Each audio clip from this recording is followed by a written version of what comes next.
আমাদের একটাই ছেলে, আমরা কি চাই বিয়ার পরে ও যেন ওর শ্বশুর বাড়িতে যায় একটু আদর যত্ন পায়। আচ্ছা তুমি বলো তো, আমাদের বিয়া হয়েছে 30 বছর, তুমি শ্বশুর বাড়িতে যায় বুঝতে পারো? না না, বুঝতে পারি না, মনে হয় এই সবে বিয়া করছি, নতুন জামাই। এই হচ্ছে বাঙালদের জামাই আদর, আর এই হচ্ছে আমাদের আতিথিয়তা। কোথায় আমাদের আতিথিয়তা আর কোথায় ওদের খারকিপটা?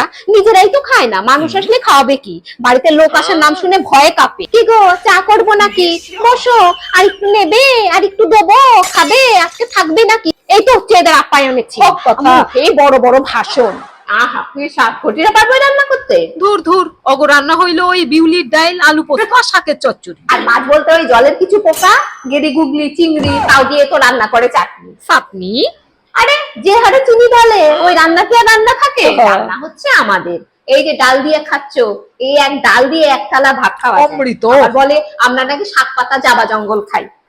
খাই আমরা শাক পাতা জাবা জঙ্গল, কিন্তু ওই শাক পাতা জাবা জঙ্গলকেও অমৃত বানিয়ে খাওয়ানোর ট্যালেন্ট আমাদের মধ্যে আছে, তাই জন্য আমরা খাই। আর এদের 10 রকমের ভিন্ন ভিন্ন স্বাদের মাছ মাংস এনে দাও না, রান্না করবে যখন সবকিছু স্বাদ, সবকিছুতে গাদা গাদা চিনি আর পোস্ত।